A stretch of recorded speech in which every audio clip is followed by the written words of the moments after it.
ഭൂട്ടാനിൽ നിന്ന് വാഹനങ്ങൾ കടത്തിയ സംഭവത്തിൽ സംസ്ഥാനത്ത് കസ്റ്റംസിന്റെ റെയ്ഡ് തുടരുന്നു. നടൻ ദുൽഖർ സൽമാന്റെ 2 വാഹനങ്ങൾ പിടിച്ചെടുത്തു. ദുൽഖറിന് കസ്റ്റംസ് സമൻസ് നൽകി. ദുൽഖറിന്റെ വീട്ടിലെ മോട്ടോർ വാഹന വകുപ്പിന്റെ പരിശോധന അവസാനിച്ചു. ഓപ്പറേഷൻ നുങ്കൂറിന്റെ ഭാഗമായി എറണാകുളത്തെ മമ്മൂട്ടിയുടെ ഗ്യാരേജിലും പരിശോധന തുടരുകയാണ്. നടന്മാരായ പൃഥ്വിരാജിന്റെയും നടൻ അമിത് ചക്കാലക്കലിന്റെയും വീട്ടിലും റെയ്ഡ് നടന്നു. മലപ്പുറം, കോഴിക്കോട് ജില്ലകളിലെ ആഡംബര കാർ ഷോറൂമുകളിൽ 11 വാഹനങ്ങൾ പിടിച്ചെടുത്തു. തൃശൂരിലും കസ്റ്റംസ് പരിശോധന നടന്നു.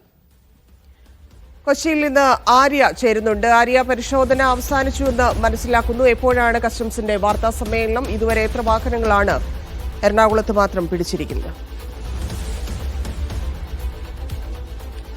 തന്നെ ഇപ്പോൾ താൽക്കാലികമായി കസ്റ്റംസിന്റെ പരിശോധന അവസാനിച്ചിരിക്കുകയാണ്. അവർ മടങ്ങി എന്നുള്ളതാണ് പറയാൻ വേണ്ടി സാധിക്കുന്നത്. ഇനി പരിശോധന തുടരുമോ എന്നുള്ള കാര്യത്തിൽ വ്യക്തതയില്ല. ഇപ്പോഴും ഈ ഒരു പരിശോധന ഇന്ന് രാവിലെ 8 മണി മുതലായിരുന്നു ആരംഭിച്ചത്. ആ ഒരു പരിശോധന 2:30 വരെ നീളുകയുണ്ടായി. അതിനിടയിൽ മോട്ടോർ വാഹന വകുപ്പും സ്ഥലത്തുണ്ടായിരുന്നു. അവരുടെയും പരിശോധന നടന്നു. അവർ കുറച്ച് നേരം മുമ്പാണ് മടങ്ങിയത്. അതിനുശേഷമാണ് ഈ കസ്റ്റംസും മടങ്ങുക ഉണ്ടായിരുന്നത്. ആരും തന്നെ പ്രതികരിക്കാൻ വേണ്ടി തയ്യാറായിരുന്നില്ല. ഇന്ന് 6:30 കൂടിയാണ് അവരുടെ വാർത്താസമ്മേളനം, കസ്റ്റംസ് വാർത്താസമ്മേളനം പറഞ്ഞിരിക്കുന്നത്. ആ വാർത്താസമ്മേളനത്തിലായിരിക്കും നമുക്ക് കൂടുതൽ കാര്യങ്ങൾ വ്യക്തമാവുക. ഇവരെയായിട്ട് നിരവധി സ്ഥലങ്ങളിൽ വീണ്ടും പരിശോധന നടക്കുന്നു എന്നുള്ളതാണ് നമുക്ക് മനസ്സിലാക്കാൻ വേണ്ടി സാധിക്കുന്നത്. ഈ ഒരു പരിശോധന തുടരുന്ന സാഹചര്യത്തിൽ 2 വാഹനങ്ങൾ പിടിച്ചെടുത്തു എന്നുള്ളതാണ് നമുക്ക് അറിയുന്നത്. ദുൽഖറിന്റെ വാഹനം പിടിച്ചെടുത്തായിട്ടുള്ള റിപ്പോർട്ടുകൾ വന്നു. അതുപോലെ തന്നെ സമൻസ് അയച്ചിട്ടുണ്ട് എന്നുള്ള വിവരം കൂടിയാണ് നമുക്ക് ലഭിക്കുന്നത്. എന്തായാലും ദുൽഖർ ഇവിടെ സ്ഥലത്തില്ല. അതിന്റെ നടപടിക്രമങ്ങൾ ഇനി പൂർത്തിയാകും. അതുപോലെ തന്നെ ഇന്നത്തെ വാർത്താ സമ്മേളനത്തോടു കൂടിയായിരിക്കും എന്തായിരുന്നു ഇന്നത്തെ ഈ ഒരു നടപടിക്രമങ്ങൾ എന്നുള്ള കാര്യങ്ങളെല്ലാം തന്നെ വ്യക്തമാവുക. തുടർന്നുള്ള നടപടികളും ഇവരുടെ അറിവോടെയാണോ ഈ നികുതി വെട്ടിപ്പ് നടത്തിയിട്ടുള്ളത് എന്നുള്ള കാര്യമാണ്. അതിനാണോ സമൻസ്? മാത്രവുമല്ല, കൂടുതൽ വാഹനങ്ങളുണ്ട് പരിശോധനയ്ക്ക് ദുൽഖറിന്റേതെന്ന് മനസ്സിലാക്കുന്നു. അതിൽ ഇനിയും പരിശോധന തുടരാനാണോ സാധ്യത?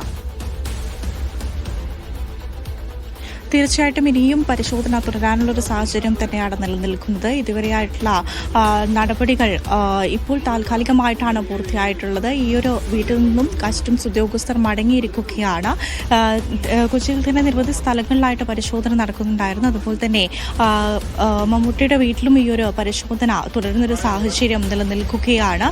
ഈ ഒരു പരിശോധന തുടരുന്ന സാഹചര്യത്തിൽ ഇനി വാഹനങ്ങൾ പിടിച്ചെടുക്കുകയും തുടർ നടപടികളെക്കുറിച്ചുള്ള കാര്യങ്ങളൊന്നും തന്നെ നമുക്ക് റിപ്പോർട്ട് ലഭിച്ചാൽ മാത്രമേ വ്യക്തമാക്കുവാൻ സാധിക്കുകയുള്ളൂ.